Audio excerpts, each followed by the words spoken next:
Selamat datang di channel Alur Donghua. Sebelum menonton, silahkan subscribe, biar Mimin tambah semangat update-nya. Han Li sedikit menyipitkan matanya dan menggoyangkan jarinya, memotong 10 benang roh. Dia kemudian menepuk kantong penyimpanannya dan 12 garis cahaya putih terbang keluar, berhenti di bawah bola mengambang cairan hijau. Cahaya putih memudar memperlihatkan 12 kotak kecil, dibuat dengan sempurna dari batu giok putih tetapi hanya berukuran beberapa inci. Dengan lambaian lengannya, semua kotak giok terbuka. Han Li kemudian mengucapkan, jatuhkan, menyebabkan bola cairan hijau jatuh ke dalam kotaknya masing-masing. Setelah menyegel kembali semua kotak, Han Li akhirnya bisa bersantai. Bahkan dengan bantuan batu roh dan pil obat, kekuatan sihirnya telah benar-benar habis oleh penyempurnaan. Karena itu, Han Li bermeditasi selama beberapa hari untuk kembali ke kondisi puncaknya sebelum melanjutkan penyempurnaan batang bambu petir surgawi lainnya. 3 bulan berlalu, dan Han Li akhirnya berhasil memurnikan semua bambu petir surgawinya menjadi cairan yang sangat murni. Setelah beberapa saat istirahat, Han Li mulai menempatkan formasi mantra yang sangat rumit di kamarnya. Han Li tidak tahu nama formasi sihir ini, dia hanya tahu bahwa itu diperlukan untuk memperbaiki pedang penghangat awan bambu. Metode penyempurnaan halaman emas telah menyebutkan berulang kali bahwa itu benar-benar harus disiapkan. Akibatnya, Han Li sangat berhati-hati saat menyiapkan formasi meskipun ia sudah familiar dengannya bahkan saat telah berlatih menyiapkannya beberapa kali di masa lalu. Lagi pula, satu kesalahan dalam simbol dapat menyebabkan sejumlah kecelakaan terjadi selama penyempurnaan. Karena itu, Han Li membutuhkan waktu setengah bulan dengan sangat hati-hati untuk menyelesaikan peletakan formasi. Hanya setelah mengujinya dengan menempatkan beberapa batu roh kelas menengah di sekitarnya dan merasa bahwa formasinya bekerja sesuai yang diharapkan, Han Li akhirnya bisa bersantai. Han Li tidak segera mulai memperbaiki harta sihirnya, dia memutuskan untuk meninggalkan kamarnya untuk sementara waktu. Setelah terus menggunakan api intinya selama setengah tahun dan mempertahankan konsentrasi penuh sampai sekarang, Han Li merasa sulit untuk melanjutkan, bahkan sebagai kultivator formasi inti. Dia membutuhkan perubahan kecepatan, karena langkah selanjutnya adalah yang paling penting dalam proses penyempurnaan harta sihir. Setelah Han Li meninggalkan ruangan, dia menemukan kejutan yang cukup menyenangkan.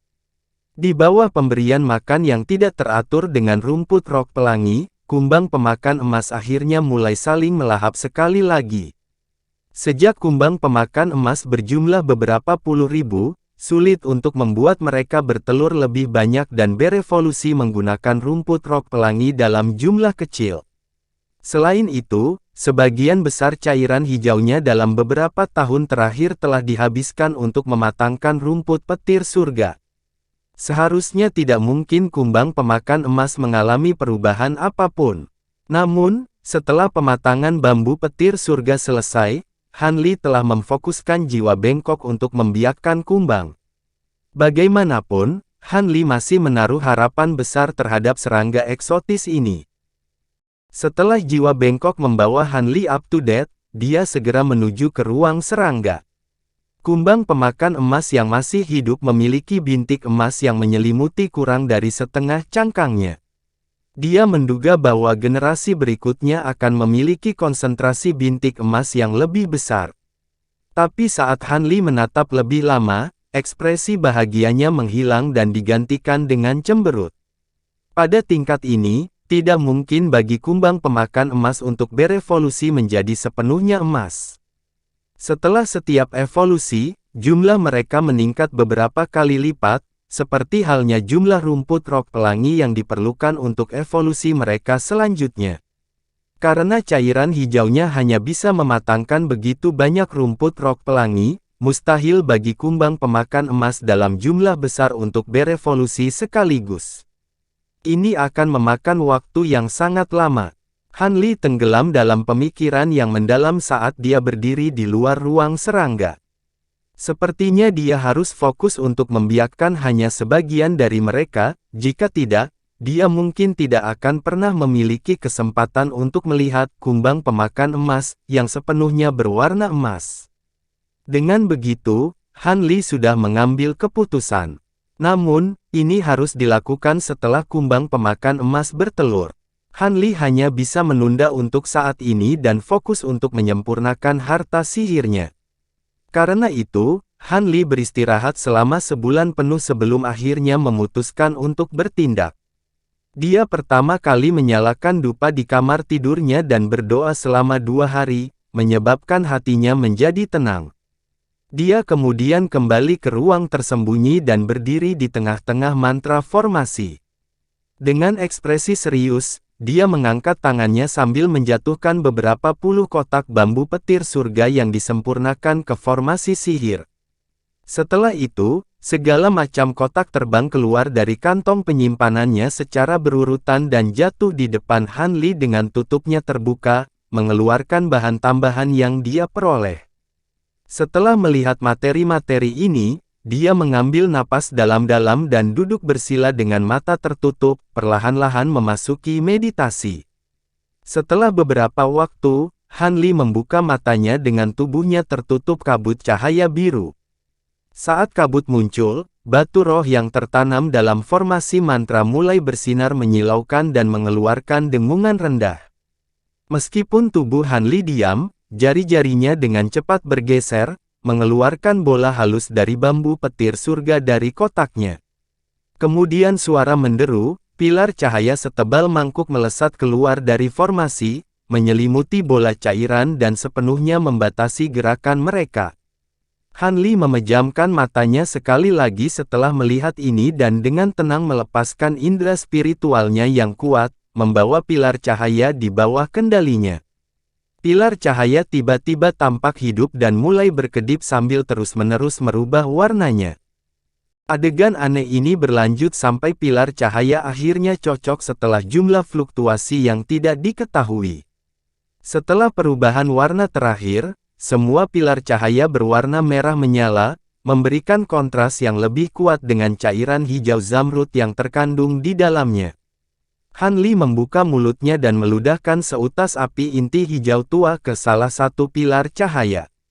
Pilar cahaya terbakar dengan liar, menjadi pilar api merah dalam sekejap. Han Li terus melepaskan api inti tanpa ragu, menyalakan semua pilar cahaya. Akhirnya ada 72 pilar api setinggi 6 meter, mengisi ruang tersembunyi dengan cahaya merah yang menyilaukan. Dia menghela nafas lembut. Sehubungan dengan kekuatan api inti jauh lebih kuat daripada pilar api yang mencolok ini. Sayangnya, api yang lebih kuat tidak sedikit lebih baik dalam penyempurnaan pedang terbang. Karena itu, sepertinya dia tidak punya pilihan selain melukai inti ki-nya untuk sementara. Han Li menggunakan indera spiritualnya dan kekuatan formasi untuk mempengaruhi cairan hijau di dalam pilar api untuk perlahan mengalami perubahan. Bentuk bulat mereka menjadi lebih panjang dan tipis sedikit demi sedikit. Setelah itu, mereka membentuk inti awal pedang, masing-masing panjangnya 5 inci. Meskipun ini cukup mudah, Han Li sebenarnya membutuhkan 1 hari penuh kontrol terfokus untuk membentuk 72 bola cairan hijau berkilau di dalam pilar api menjadi bentuk pedang. Han Li menghela nafas dan beristirahat sejenak. Dia merasa kepalanya sedikit sakit, dan tidak bisa menahan senyum. Bahkan dengan indera spiritual sekuat Han Li, secara bersamaan mengendalikan pembentukan 72 pedang terbang hampir tidak mungkin. Meskipun dia hampir selesai dengan tahap pembentukan yang berpusat di sekitar indera spiritualnya, Han Li tidak bisa bersantai. Dia membentuk gerakan mantra dengan tangannya, menyebabkan pilar api berkedip beberapa kali sebelum tiba-tiba menghilang. Hanya pedang kecil berwarna hijau zamrud yang tersisa, melayang di udara. Saat tangan Han Li bergerak, banyak pedang kecil, perlahan terbang ke arahnya dan membentuk lingkaran di sekelilingnya. Melihat bahwa 72 pedang telah berkumpul di dekatnya, dia tiba-tiba menggigit ujung lidahnya dan meludahkan seteguk inti darah, memadatkannya menjadi bola darah seukuran telur. Di bawah kendali Han Li, dia meneteskan beberapa tetes darah ke masing-masing pedang. Begitu tetesan esensi darah menyentuh pedang terbang, dengan cepat meresap ke dalamnya. Setelah menyelesaikan ini, Han Li mengetuk sekotak bubuk perak di lantai, segera menyebarkannya. Bubuk itu menyebar secara merata di antara pedang, menjadi perak berkilau. Setelah itu, Han Li melanjutkan dengan sekotak debu hitam halus, dan kemudian Han Li dengan hati-hati mengikuti instruksi penyempurnaan, terus menambahkan bahan tambahan ke 72 inti pedang. Setelah itu, dia menyelubungi pedang menjadi pilar api sekali lagi dan menyempurnakannya sekali lagi. Kali ini, Han Li tidak perlu secara bersamaan memperbaiki semua pedang terbang sekaligus dan sangat berhati-hati untuk mengasahnya dalam set kecil. Kemudian, sesuai dengan apa yang dijelaskan di halaman emas, Han Li mengukir formasi mantra mini di setiap pedang dengan indera spiritualnya. Han Li akhirnya meninggalkan ruang tersembunyi 2 bulan kemudian. Meskipun penampilannya kuyu, dia dipenuhi dengan kegembiraan. Begitu dia memikirkan 72 pedang penghangat awan bambu yang dia serap ke dalam tubuhnya, Han Li tidak bisa menahan senyum. Untuk memperbaiki kumpulan harta sihir ini, dia telah menghabiskan 20 tahun untuk memperbaikinya dengan cermat tanpa cacat. Meskipun dia belum menguji kekuatan harta itu, dia yakin bahwa setelah merawatnya beberapa saat, bahkan satu pedang pun akan memiliki kekuatan yang jauh melampaui harta sihir biasa seperti pedang kecemerlangan hijau. Saat dia merasa senang, jiwa bengkok memberitahunya melalui indera spiritualnya bahwa kumbang pemakan emas telah bertelur, yang membuat suasana hati Han Li menjadi tambah gembira. Han Li kembali ke kamar tidurnya untuk beristirahat dan memulihkan diri selama sehari sebelum menuju ke ruang serangga. Sebagian besar ruangan ditutupi telur putih berkilau dari kumbang pemakan emas. Tanpa ragu sedikit pun, dia menciptakan ruang serangga lain di samping dengan tata letak yang sama persis. Dia kemudian meletakkan roh besar yang mengendalikan formasi sihir di ruang serangga baru dan meneteskan sejumlah besar esensi darah ke formasi. Setelah itu, dia memindahkan sebagian besar telur serangga ke dalam formasi mantra di ruang serangga baru dan melanjutkan upacara pengendalian roh. Adapun ruang serangga asli, dia meninggalkan 1000 telur kumbang dengan aura paling kuat di dalamnya. Setelah selesai, Han Li akhirnya santai.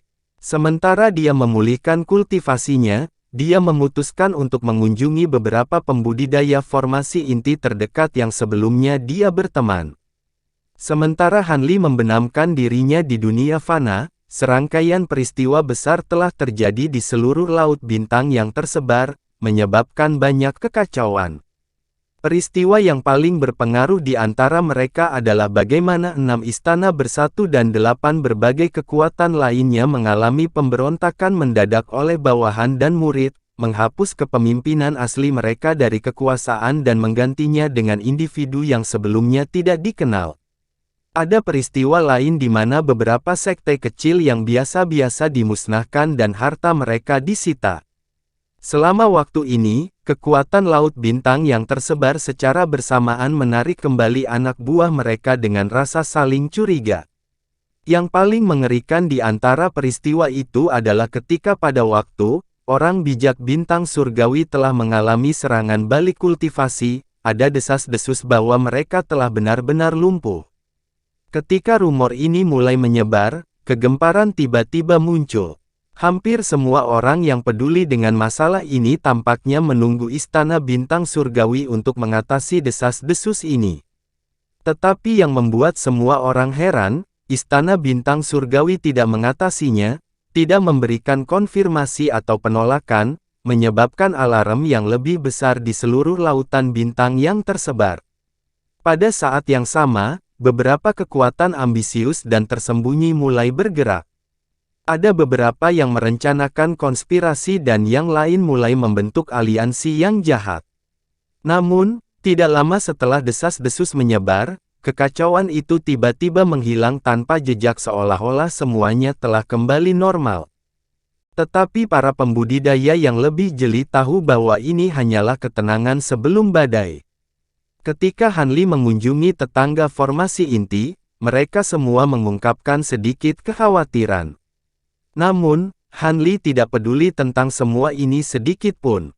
Terlepas dari apakah Istana Bintang melanjutkan pemerintahan mereka atas Laut Bintang yang tersebar atau kekuatan lain muncul untuk menggulingkan mereka, itu tidak ada hubungan dengannya.